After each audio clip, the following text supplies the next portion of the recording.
Euzu billahi mineşşeytanirracim. Bismillahirrahmanirrahim. Muhterem Müslüman kardeşler, Allah Teala'ga her bir maqtovlarыбыз, aның Habibi Rasuli Muhammed Mustafa sallallahu aleyhi ve sellem'ge yürekleribizden çıkan salavat şerifelerimiz erişse idi. Allah Teala rahmeti bilen bizning günahlarыбызны kechirib, g'ayratlarimizni qabul qilsin, baxt saadet bersin, tawfiq hidayet, faydalı tiren ilimler. Hamdaki Allah Teala şu dini bizni faydalı bendelerden kılırga nasip etsin. Canımızga tenimizge şifa sıhhatleri nasip eylesin. Muhterem kardeşler, indi bugün silep kitesi sözümüz inşallah etiyeniga qarata bulgan ihtiram turunda, münasebet turunda. Bu meseleni vakit biz аны көтәреп алырга тиеш. Çünkü muhterem kardeşler, bik mühim bu. Mühim nindi яктан? Mühim elbette bizning özübüz için. Әти-әнинең кадерен белмәгән, аларга рәхмәтле булмаган кешенең киләчәге дә юк, әдәп әхлагы да юк, бәхете дә юк. Аның мөхтәрәм кардәшләр, кеше кебек тормышы юк. Менә шушы заманаларда, хәзерге вакытта әти-әни турында онытып җибәрәбез. Шулай бит, онытып җибәрәбез. Күбе безнең әти-әниләре ялгыз торалар. Кемнәрдә кадерне вафаттыр, шулай бит, күбе безнеке ялгыз торалар. Аларның ялгыз торуның сәбәбе әлбәттә үзләреннән дә килә. Чөнки, мәсәлән, кайберәүләр әти-әниләр әйтә, булды үстердем, үзләре торсыннар, кирәк түгел, йөрмәсеннәр монда ди, шулай бит. Аларның балаларын карарга тегеләй булай дип инде шулай дип әйтүчеләр бар. Яшерен батырын түгел. Бер мәҗлестә менә шулай бер әби үзе генә тора. Мәтән балаларыгыз юк менә дигәч, кирәк түгел, үзләре генә торсыннар ди. Булды җиткән ди, мин хәзер үзем генә рәхәт кенә яшим ди, әйбәт кенә ди. Бер сүз әйтеп булмый, шулай бит, ихтыяры, шулай бит, хозяин барин. Ләкин бар балаларның да әти-әни белән торырга теләмәүчеләре. Әти-әнине шулай бит бик яннарында буласылары килми, ярдәм итәселәре килми, карыслары килми, чөнки сабырлык кирәк бөтенесенә. Улыгайган сайын үтәле ул әти-әни балага әйләнә бара. Монда синең үз балаларың да бар. Тыш кысып аларга түзәсең. Хәзер монда түзәргә кирәк тагын улы балаларга. Шуңа күрә алар белән торасы килмәгән яшьләр үзләре дә була. Кай вакытта әти-әнине кыерсытып җибәрәсең, мәсәлән, хатын сүзе белән. Шулай бит. Гадәттә ир сүзе белән инде ул алай бик еш булмый, гадәттә хатын сүзе белән әти-әнине кыерсытасың. Чөнки әтиең бер, әниең бер сүз әйтсә, хатының бер сүз әйтсә, кай вакытта хатын ягын карыйсың. Гаиләне таркатып булмый, безнең балалар бар, тегеләй булай дип анда. Әти-әни ул сиңа бар бер хатын кебек сине кисмиләр алар. Бер әйтәләр дә, шуның белән шул. Әмма хатын көн сайын сиңа әйтеп торса, тиеп торса, шулай бит, башыңа бер туктамый, ул җиңә. Ул җиңә барбер. Шуның өчен дә хатын ягын караучылар бар. Хатын ягын карап әти-әнине кыерсытучылар, рәнҗетүчеләр бар. Менә шуңа күрә бу мәсьәлә ул бик тә актуаль дияр идем хәзерге вакытта, хәзерге заманда. Шуңа күрә әти-әнигә булган мөнәсәбәт турында иншаллах без инде бүген сөйләшеп китми булмый. Кай вакытта әти-әнигә ярдәмнәр күрсәтәбез, әмма сүзләребез дөрес түгел, ярдәмебез дөрес булмый. Ансы да бар. Чөнки мәсәлән, акча биреп кенә син әти-әнидән булды бәйләнмәгез дип әйтә алмыйсың, шулай бит. Яки аларга ярдәм кирәк булганда, хәзер кеше җибәрәм дип алайда кытылып кына булмый. Чөнки һәрбер нәрсәнең үзенең җае булырга тиеш. Менә шулар турында мөхтәрәм кардәшләр бүген иншаллах карап китербез. Ибн Габбас радиллаһу анһу әйтә: Әгәр дә таң атканнан соң ди, ягъни көн сайын дигәнне аңлата инде бу. Таң ату белән кеше үзенең әти-әнисенә карата яхшы мөнәсәбәт күрсәтсә ди, Аллаһ Тәгалә ул кешегә ике җәннәт ишеген ачыр ди. Булды. Ягъни ике җәннәт ишеге әтисе һәм әнисенеке өчен. Ике җәннәт ишеген ачыр, иртә таңнан үзенең әти-әнисенә яхшы мөнәсәбәт күрсәтсә ди. Һәм инде ул кешедән Аллаһ Тәгалә риза булыр, әгәр дә аның әти-әнисе риза булса ди. Бу бик хикмәтле әйбер. Менә мөселман кешеләре кай вакытта Аллаһның ризалыгына омтылалар, әмма әти-әнинең ризалыгын аларга омтылмыйлар. Монсы да бик кирәк. Әти-әнинең ризалыгын алу да кирәк. Бик мөһим әйбер. Шулай ук мөхтәрәм кардәшләр, сорау бирәләр. Ибн Габбас радиллаһу анһу, әгәр дә бу кеше залим булса да ди. Без бер сөйләшкән идек залимнар турында. Залим кеше ул иң кабахәт кеше. Ул Аллаһы Тәгалә үзенә рөхсәт итмәгән әйберне бу үзенә рөхсәт иткән кеше, залим. Гаделсез кеше ул. Залим дигән сүз башкаларны кыерсытучы, башкаларның хакына керүче. Бу кешегә гафу юк. Ягъни бу бик зур гөнаһлы бу. Золымлык ул бөтен җинаятьне, бөтен начарлыкны үз эченә ала торган әйбер. Һәм дә инде залим булса да Аллаһ Тәгалә менә шушы аның рәхмәтен, ризалыгын бирәме ди бу кешегә ди. Шуннан соң инде Ибн Габбас әйтә радиллаһу анһу, әгәр дә хәтта залим булса да ди. Шундый начар кеше булып, әти-әнисенең күрсә, ризалыгын алса, димәк хәтта бу кешене дә Аллаһ Тәгалә кичерә икән. Әгәр дә инде кеше шушы таң ату белән әти-әнисенең ризалыгын алырга тырышмаса, гөнаһ кылып йөрсә, аларга начар мөнәсәбәттә булса, бу кешегә Аллаһ Тәгалә ике тәмух ишеген ачыр ди. Бер караганда, әти-әнигә яхшы мөнәсәбәт белән залим кеше ничек аклап булсын? Начар кеше ничек аклап булсын? Әти-әнисенә яхшы караган өчен генә.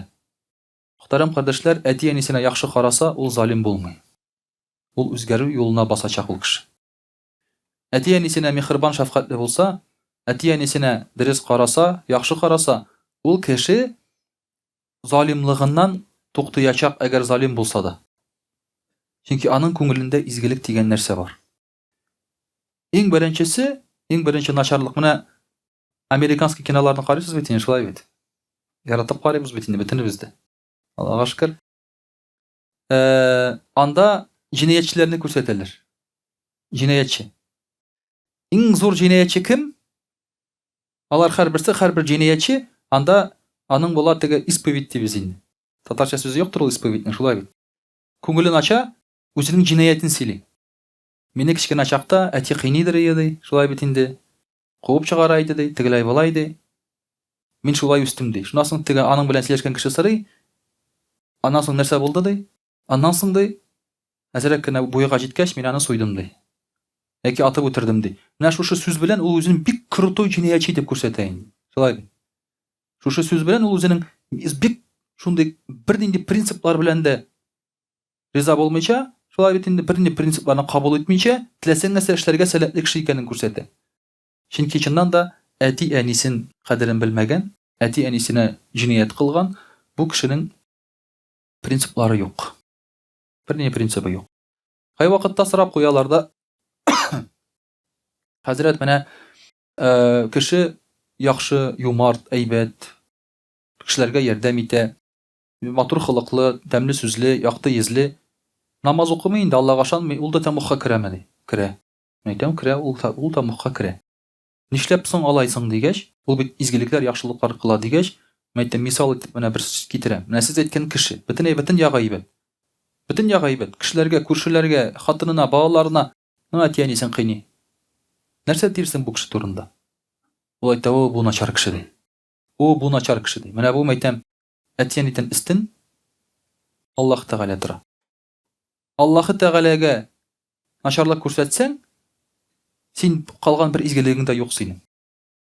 Аннан соң килә әти-әни. Әти-әнигә начарлык күрсәтсәң, калган бер изгелегең дә юк синең. Чөнки әти-әнигә булган мөнәсәбәт бу Аллаһы Тәгаләгә булган мөнәсәбәтнең проекциясе. Шуңа күрә еш кына без мисал китергәндә әти-әни мөнәсәбәте белән китерәбез мисалны. Менә элекеге вакытта христиан динендә Гайса галәйһиссәлам Аллаһ Тәгаләгә мөрәҗәгать итә, отец мой ди.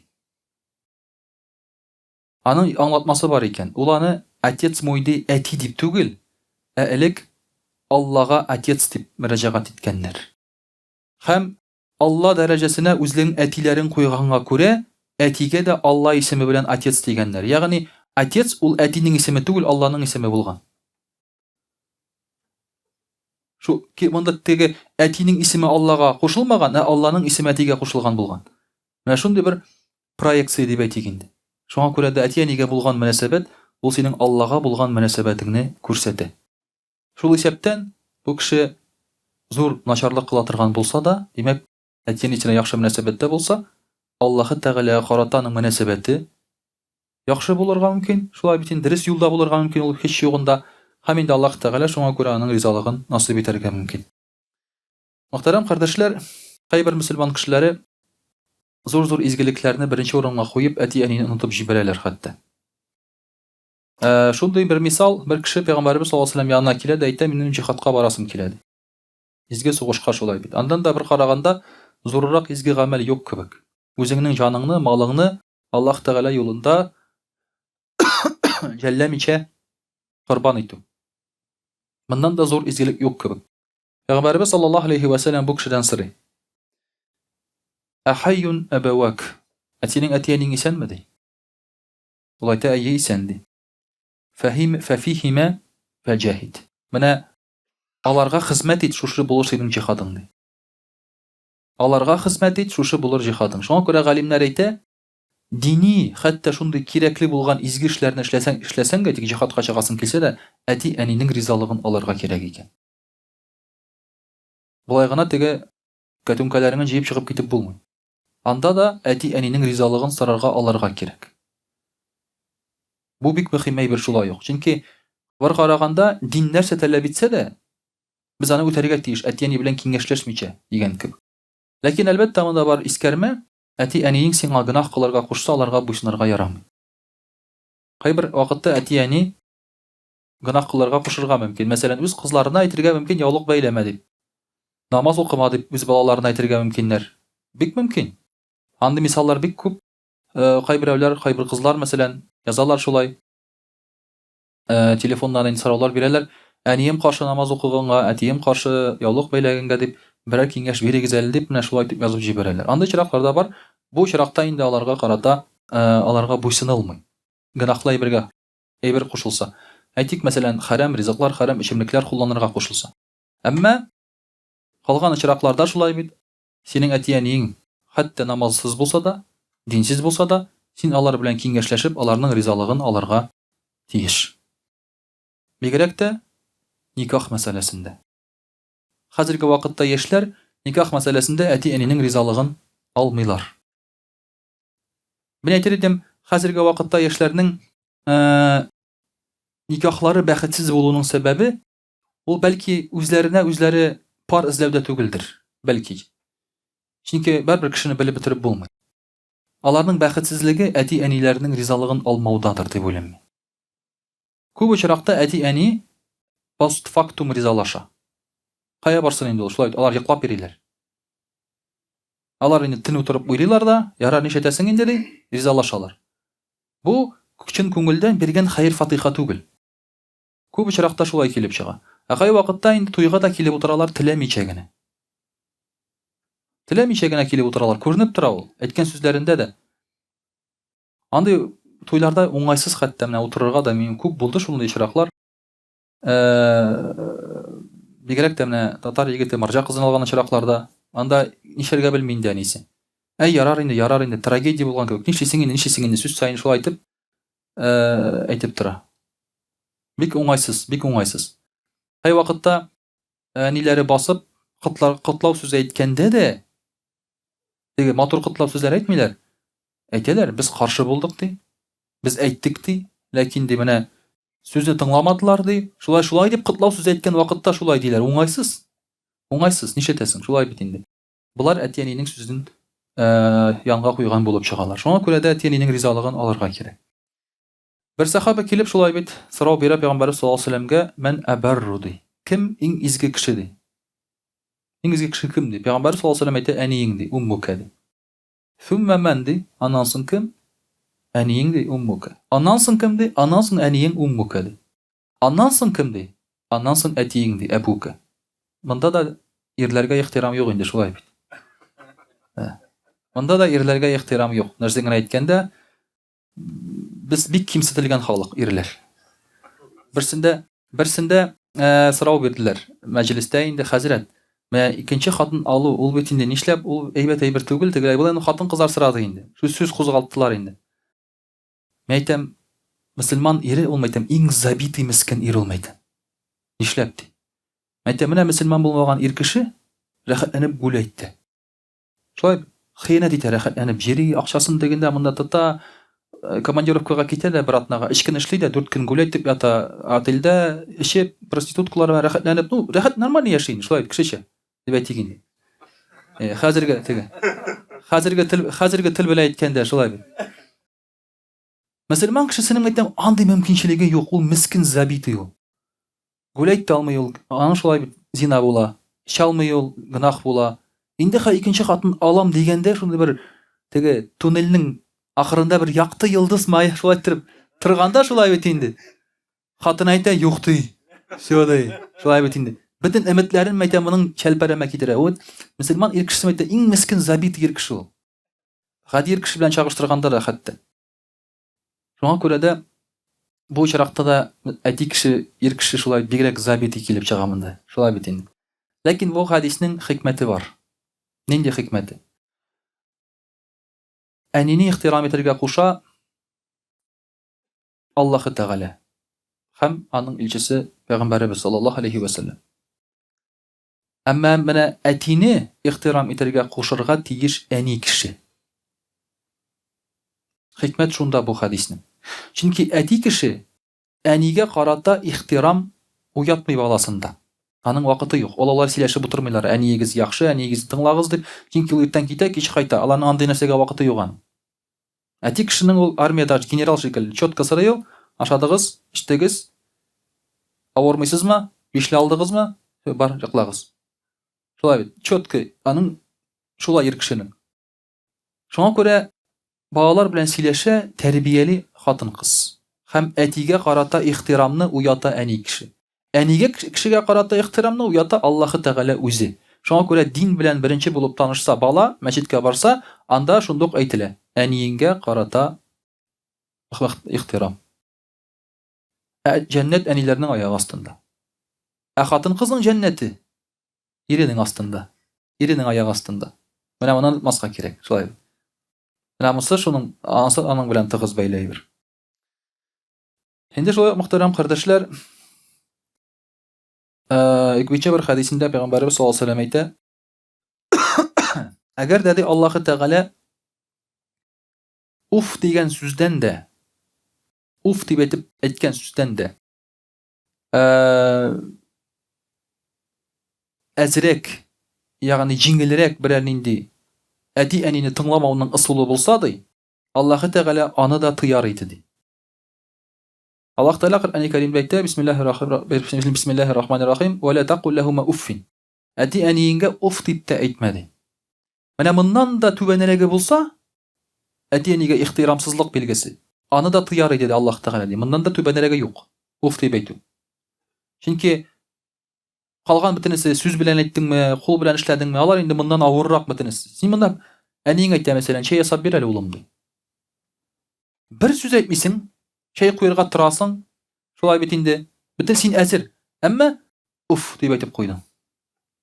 Бетте. Шушы җитте син әти-әниеңне тыңламауның билгесе буларак. Менә моны әти-әнигә ишетү, күрү бик авыр. Нәкъ чакта балаңа әйтәсең, савыт сабаю әле дисең. Кемнең менә зорайган балалары бар, алар аңлыйлар. Савыт сабаю әле дисең. Балаң нәрсә ди?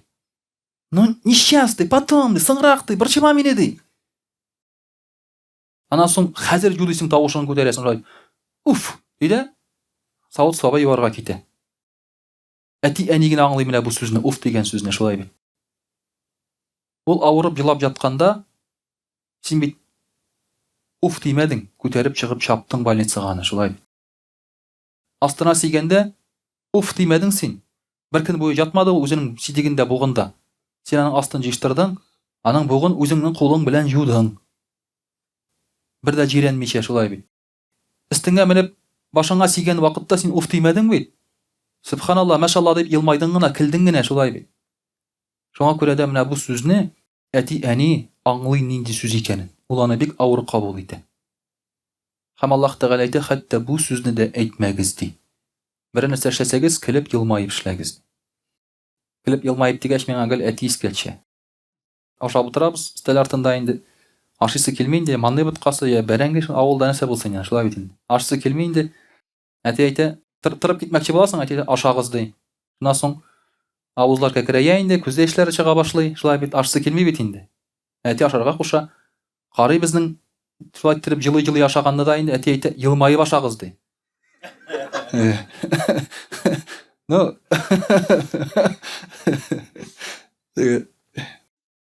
әти мәрхүм инде минем теге мен әйтмим теге кырыс кеше начар кеше дип шулай бит инде шулай искә чыга чагында. Тәрбиясе дип әйтик инде. Һәм Пәйгамбәрбез саллаллаһу алейһи ва сәллям әйтә, әти әнисен рәнҗеткән кеше нәрсә эшләсә дә җәннәткә кермәячәк. Нәрсә генә эшләсә дә әти әнисен рәнҗеткән кеше хит нәрсә эшләсен җәннәткә кермәячәк. Әмма әти әнисенә яхшы мөнәсәбәттә булган кеше ди, нәрсә генә эшләсен тәмугка кермәс ди. Менә бу Пәйгамбәрбез саллаллаһу алейһи ва сәллямның шуның кадәр дәрәҗәле итеп әти әни турында шулай бит әйткән сүзләре. Шуңа күрә буларны безгә онытмаска кирәк. Аллаһ Тәгалә Коръәни Кәримдә 3 аятта 2 әйберне бәйләп куя. Мәсәлән, Бисмиллаһир-рахманир-рахим ва акимус салата ва атуз зака. Намаз укыгыз һәм закат бирегез ди. Менә бу икесен бергә бәйләп куйган аның. Ва акимус сала ва атуз зака. Алар бергә баралар. Намаз укыйсың икән син закат бирәсең. Монда без дуга кылабыз, я Раббым, намаз укып, ураза тотып яшәргә насыйп ит дип дуга кылабыз. Шулай бит инде. Без ураза белән намазны бәйлибез. Аллаһ Тәгалә бәйли намаз белән закатны. Чөнки намаз, ураза бездән акча чыгуын таләп итми. Закат таләп итә. Шуңа күрә намаз укыйсың икән ди. Дәлиллә шушы намазыңның дөрес икәнен. Закат бир. Әзерме син корбанга чыгарып бирергә акча? Ул вакытта синең намазың дөрес икәнен, ихлас икәнен күренә.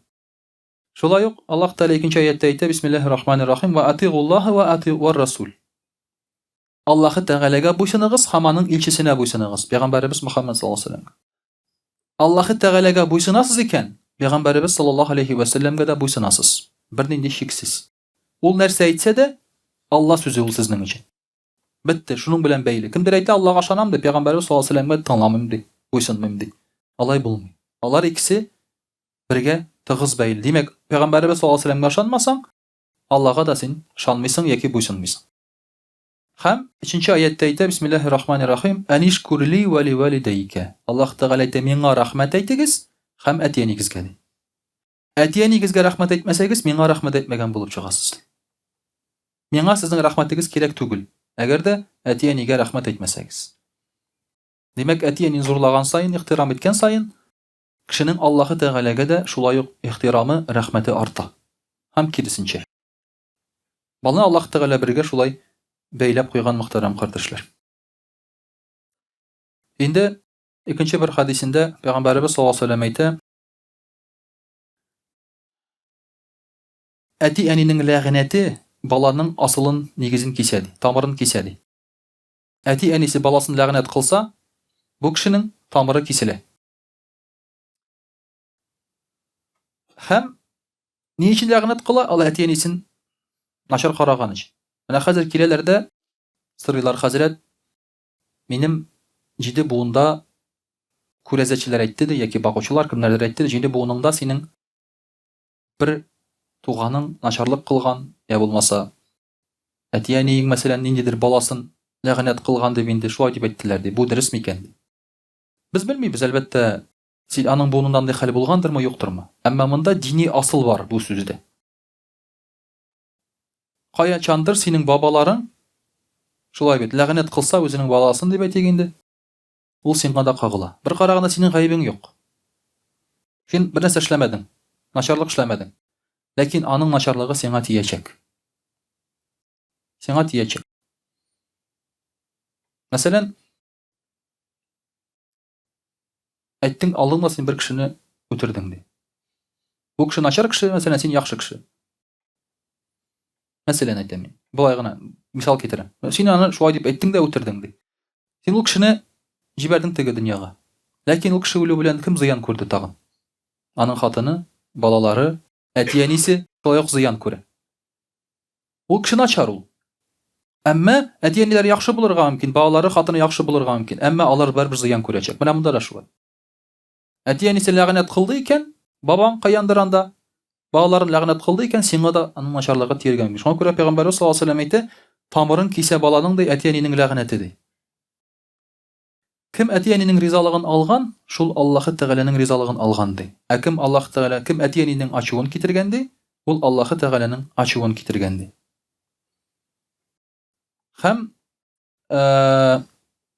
әти-әниләре исән килеш тотса кеше ди, ягъни кечкенә чагында үлеп китмәгән булса, һәм әти-әнисенә яхшы мөнәсәбәт күрсәтмәсә кеше ди, бу кеше җәннәткә кермәс ди. Менә шуңа күрә, мөхтәрәм кардәшләр, әти-әниләрнең дәрәҗәсен, урынын белергә кирәк. Аңларга кирәк. Һәм аларның исән булса шөкр кылып, кадерен белеп, яхшы дөрес мөнәсәбәт күрсәтергә кирәк. Нинди генә булса да әти-әни. Чөнки алар урынына башка әти-әни юк синең. Алар нинди генә булса да. Монда син аны алыштыра алмыйсың. Бу кибет түгел, гарантия белән кире тапшырырга, шулай бит. Бүтән кеше юк синең әти-әни. Һәм иң үкенечлесе үлгәч була. Әти-әниң вафат булгач, син сагынып искә аласың аның хәтта начарлыгын да. Шуңа күрә дә исән чакларында кадерен белеп калырга кирәк, мөхтәрәм кардәшләр. Иншаллах, русчада сөйләп китербез. А'удhu billahi минаш шайтанир раджим. Бисмиллахир рахманир рахим. Дорогие друзья, сегодня мы с вами говорим о хорошем отношении к родителям, почтительном отношении к родителям. Как я уже сказал по-татарски, эта тема на сегодняшний день, я считаю, очень актуальной. Особенно для нашего менталитета, для нашего народа, который живет здесь. Может быть, эта тема не актуальна для Узбекистана, для Таджикистана, для Кавказа. Потому что там традиции сильны все еще, и к родителям относятся очень почтительно. Но мы уже потеряли эти традиции. Смело могу сказать, мы уже эти традиции потеряли. Свои вот эти вот восточные корни религиозные мы потеряли. Поэтому отношение к родителям у нас оставляет желать лучшего. Я не говорю у всех, кто вот здесь сидит, я говорю в общем целом про наш народ, так скажем. В чем это проявляется? Это проявляется во всем. В разговоре. Я часто вижу, как разговаривают дети со своими родителями. Ни грамма почтения. Ни грамма. Могут повысить голос, могут им читать нотации, учить, могут им даже сказать: все, я не хочу тебя слушать, мама, папа, прекрати, да ладно тебе там и так далее. То есть спокойно могут вот так перебить и тому подобное. Для нас это считается нормой сейчас. Ты ничего не понимаешь, да, папе, маме, потому что они старое поколение, ты уже умный, новое поколение, ты все знаешь, все видел, во всем разбираешься и так далее. Это понимаешь только тогда, когда твои дети начинают к тебе так относиться. Когда твой ребенок даже вот однажды вчера буквально, я не ругаю, просто вот дети же дети, они не понимают. Выхожу из дома, у нас там 2 замка, 2 двери, 2 замка. Я говорю, я ухожу. Дочке говорю, ага, ладно, ассаляму алейкум. Закрой двери, дочка мне говорит. Я говорю, а ты за мной можешь закрыть двери? Я, говорит, одну дверь закрою, а другую сам закрой. Она мне. Она просто так, по-детски сказала. Понимаете? Но я же как взрослый, как отец, я же понимаю, что это она неправильно сказала. Что она должна сказать, как скажешь. Она должна сказать, как скажешь, да? Но вспоминаем себя. Как мы вели себя с родителями. Точно так же. Абсолютно точно так же. Мы относились к ним как к спонсорам. Они давали нам денег, они устраивали нашу жизнь и так далее и тому подобное. И вот сейчас к родителям именно такое отношение, как к спонсорам. И поэтому как любое вот, даже наше, скажем так, незначительное слово их очень сильно задевает. Мы должны это понимать. Любое наше слово, сказанное наперекор там или еще что-то, мы должны это понимать. Они на все обращают внимание. Ты принес что-то, например, сидишь и ешь. Да? Например. Ты даже не задумываешься, просто сидишь и ешь. А твой папа или мама обиделись уже на тебя. Почему? Потому что ты вот то, что ты ешь, ты им не предложил. Оказывается, для них это очень важно. Ты принес, ты открыл, иди сходи, предложи, они откажутся. Но зато они будут в восторге, они будут очень счастливы от того, что ты сделал, понимаете?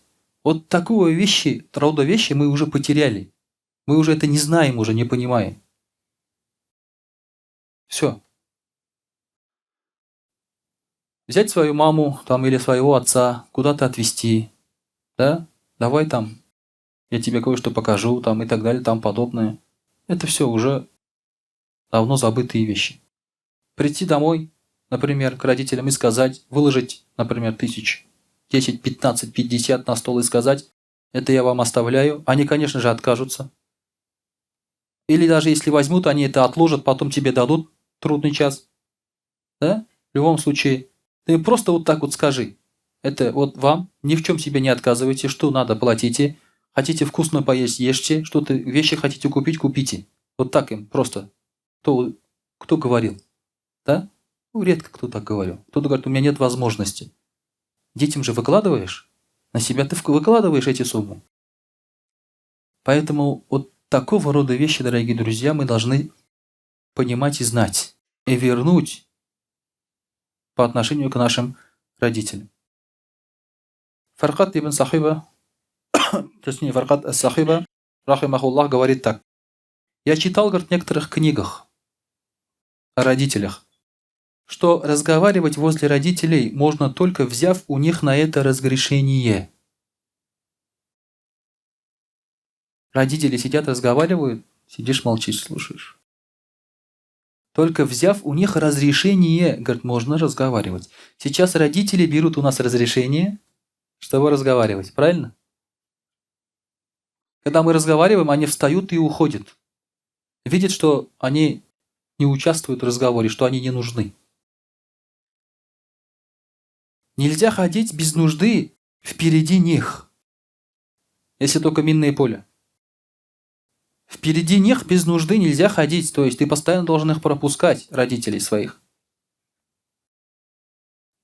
Справа или слева от них, говорит, даже нельзя ходить. Ты должен ходить за ними, как раб за своим хозяином. Впереди должны, говорит, быть родители. Вот какое отношение должно, говорит, быть. Это вообще фантастика. Для нашего сейчас ума, для нашего образа жизни это вообще фантастика. Но, к сожалению, это есть, это должно быть. Пророк, саллаллаху алейхи вассалям, в одном из хадисов сказал. Один человек пришел к пророку, саллаллаху алейхи вассалям, и сказал: «О, Расуль Аллах, моя мама, говорит, состарилась у меня на руках. Она болеет, то есть не может двигаться. Я ее кормлю своей рукой, я ее мою, пою своей рукой, мою своей рукой, то есть она вообще ничего не может делать. Ношу ее на своих плечах, когда куда-то надо идти. То есть не на даже колясках инвалидных, а на своих плечах, говорит, я ее ношу. Я, говорит, отдал свой долг перед ней». Пророк, саллаллаху алейхи ва саллям, сказал: «Даже 1/100 часть не отдал». 1/100 часть, говорит, даже не отдал. Все, даже не думай, говорит, ничего ты не отдал. Но, говорит, ты на правильном пути. Ты делаешь очень хорошие вещи. Делай и дальше, и ты за свое маленькое дело получишь большой саваб. Это, говорит, маленькое дело перед ней. Этим даже гордиться не стоит. Кому-то об этом рассказывать там, да, даже гордиться этим не стоит. Это, говорит, маленькое дело, но за это маленькое дело ты получишь большой саваб. Также пророк, саллаллаху алейхи ва саллям, сказал, что самый большой грех – это ругать, когда человек ругает своего отца или свою маму. Сахабы спросили: «Ва кайфа ясуббу валидей?» И как же, говорит, можно ругать своих родителей? Сахабы удивляются. Раньше даже не мусульмане себе этого не позволяли, ругать своих родителей. Вообще такого не было, это нонсенс, чтобы родители ругали. Поэтому сахабы очень удивились. Такого, говорит, мы вообще не видели, не слышали никогда, чтобы ругали своих родителей. Тогда пророк, саллаллаху алейхи ва саллям, сказал: может быть так, говорит, что вы ругаете отца кого-то, а он ругает вашего отца. Может, говорит, вы ругаете маму кого-то, а он ругает вашу маму. Вот так, говорит, вы ругаете своего отца и свою маму. Видите как? То есть мы даже чужих родителей ругать не можем. Потому что они в ответ начнут ругать твоих родителей. Мы даже чужих богов ругать не можем, потому что они начнут ругать твоего Бога. Аллах Та'аля в Коране говорит. Не ругайте их богов, то есть богов язычников, потому что, говорит, они будут ругать вашего Бога. И вы будете причастны к тому, что вашего Бога ругает. Мы видели пример, да, когда один, мне сказали, что это дагестанский парень, поднял ногу на Будду. Ну, как карате, да? Поднял ногу на него и сфотографировался, это распространилось по интернету, был такой в одно время. Это породило ненависть к исламу, к Аллаху, потому что вот, говорит, они такие-сякие. Я понимаю его чувства, он хотел показать, что вот, ну, это божество ничего не значит, это просто статуя какая-то, да? Нет, это мы не трогаем эти статуи, мы не ругаем их не потому, что их уважаем, а потому что могут навредить нашей религии, нашему Богу, нашему Аллаху. Вот в чем суть, вот в чем секрет, дорогие друзья, вот эта мудрость. То же самое с родителями. Никого из родителей мы ругать не можем, ничего, потому что твои же родители потом могут пострадать. Аллах Та'аля в Коране говорит: Бисмиллахи рахмани рахим, «Ва када раббука алла та'буду илля ияху ва бил валидайни ихсана». Аллах Та'аля, говорит, вам приказал поклоняться только Ему и хорошо обращаться к родителям. Хорошее обращение к родителям идут вместе с поклонением Аллаху. И в очень многих местах так приходит. То есть, если ты поклоняешься Аллаху, ты должен хорошо относиться к своим родителям. Иногда говорят, вот мои родители, говорят, там ругают меня за то, что я намаз читаю там и так далее. Что мне делать? Я говорю, то, что они говорят, ты выслушай, согласись, но религии придерживайся. Только не отвечай им. Не кричи ни в коем случае. Не обижай их. Не читай им нотации. Просто покажи, что с приходом ислама ты поменялся к ним в лучшую сторону. По отношению к ним. И они поймут, что они ошибались. Все. Больше ничего не надо. Целуй им руки. До этого ты не целовал. Помоги им в доме. Разбуди их утром и скажи: есть ли во мне какая-то нужда? Я вот хочу уйти, может, что-то мне надо делать до этого. Спроси. Они будут очень удивлены. Скажут: о, что это за религия, которая поменяла моих детей? Они будут очень удивлены. Поэтому, дорогие друзья, это идет вместе с поклонением Аллаху Субханаху ва Тааля. Один из табиинов сказал: если один человек будет обращаться к Аллаху с мольбой за родителей каждый день по 5 раз, то поистине будет считаться, что он выполнил свою обязанность перед ними. Вот у многих, наверное, да, родители умерли, или папа, или мама уже нет в живых. Как мы сейчас можем к ним хорошо относиться? Мы же хотим, просто мы не застали это время. У кого-то родители умерли еще до того, как мы могли что-то им сделать, физически, материально, или же услышали вот эти слова и поняли. Что мы сейчас можем сделать? Молиться. Молиться, молиться и молиться. Дуа кылырга. После каждого намаза, по 5 раз в день, делать дуа. И тогда ты хоть как-то можешь отдать им свой долг. Это по отношению к умершим, так скажем.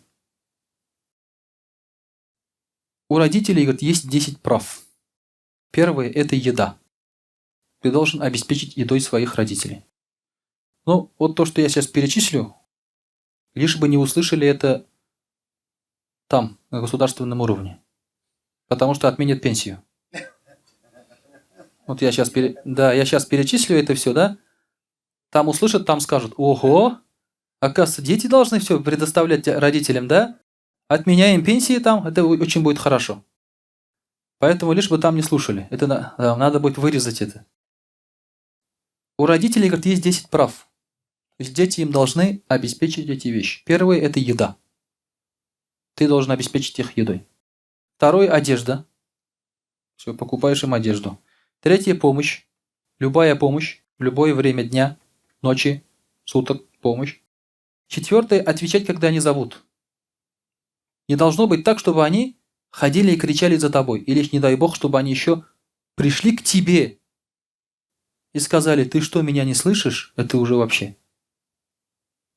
Как только ты услышал их голос, даже если они там поют, ты должен прийти и сказать: вы меня не звали? Говорит: нет, нет, они скажут: мы просто поем, все хорошо, если я тут, если что. Понимаете? Четвертое, отвечать, это сказали. Пятое, выполнить веление. То, что они тебя велят, ты должен выполнить, не откладывая. Посылает тебя мама с пирожками к бабушке, значит, ты должен идти. Хорошие сказки были, да, все-таки раньше? Через лес, да? Одну девочку отправляют к бабушке, это какое уважительное отношение, да? Она идет, все, ничего ей не страшно, ни волк, ничего. Она несет пирожки бабушке, потому что еда, мне сказали, это обязательно. Мусульманка была, оказывается, красная шапочка. Шестое, разговаривать мягким голосом. То есть ни в коем случае не поднимать голоса. Ни в коем случае. По интонации даже не было видно, что ты возражаешь. Мягким голосом надо разговаривать. Седьмое, не называть по имени. У нас, альхамдулилля, такого уж нет, да? Мы не называем, но где-то может быть. Например, да? Или же, опять-таки, там где-то в зарубежных фильмах мы можем это видеть. Восьмое, ходить позади них. Впереди родителей или сбоку нельзя ходить, только позади них можно ходить. Девятое, желать им того же, что желаешь себе. Что у тебя есть, ты должен такую же им обеспечить жизнь. Так не должно быть, что ты живешь намного лучше, а родители твои намного хуже. Только если они сами этого желают, конечно. И десятое, делать за них дуга. Делать за них дуга. И живых, и умерших. Как сделать родителей довольными после их смерти? Вот они умерли. Как достичь их довольства после их смерти? Есть 3 способа. Первое – своим благочестием. То есть ты должен вести себя хорошо, быть воспитанным, богобоязненным. Потому что если ты себя ведешь хорошо, для них это там саваб. Это их плоды воспитания. Поэтому наш долг – это быть хорошими по отношению к родителям. И они за это получают там саваб. Второе. Дружить с их друзьями. Вот это тоже очень важно. Твои родители общались с кем-то. Соседями, там у них были армейские, может быть, друзья, по работе, там, да, по гаражу, Аллаху агалям, какие там были в коммунистические времена. Друзья, да? Но ты должен с ними общаться и дружить. Даже если они какие-то алкаши конченые. Даже. Аллаху агалям. Ты должен к ним постучаться, зайти, какие-то продукты, чай, сказать вот туда-сюда. Они тебе расскажут что-то о твоих родителях, там вспомнят свои молодые годы, ты смиренно их послушаешь, потом скажешь: «Джазакумуллаху хайран, ва алейкум ассалям, мне надо идти», и уходишь. Понимаете? Этого у нас нет вообще. Кто дружит с родителями своих родителей? Тем более после их смерти. Вообще, после смерти наших родителей мы даже перестаем общаться с их родственниками. Не то, что там друзьями. С их стороны какие-то были родственники там. Двоюродные, может быть, да, там какие-то. Все, это даже это прекращается. И третье, как мы сказали уже, молиться за них. То есть делать за них дуга. Вот таким образом, дорогие друзья, должно быть отношение к родителям. То, что я перечислил, это, конечно, очень много. Как я уже сказал, это фантастика. Теперь в нашей жизни. Но это мы должны вернуть. Если мы это вернем, ислам получит свое величие, вернет свое величие. Потому что люди посмотрят и скажут: вот это отношение. Они скажут: вот это религия. Вот к чему призывает ислам, они скажут. Их родителей носят на руках, а нам даже не звонят. Они скажут: вот это религия. Это потому, что еще и показатель ислама, дорогие друзья. Честь ислама. Иншаллах, дай Аллах нам такого состояния, иншаллах, чтобы мы, когда станем родителями или уже родители, да, чтобы мы получили от своих детей вот это все. Это очень радостно, когда ты получаешь дивиденды, плоды воспитания или плоды религии. Иншаллах, пусть Аллах Тааля даст нам всем такое благо и честь. وأقول قولي هذا وأستغفر الله الغفار لي ولكم ولسائر جماعة المسلمين الحاضرين أجمعين إنه هو الغفور الرحيم الجواد الكريم وسميع الدعاء.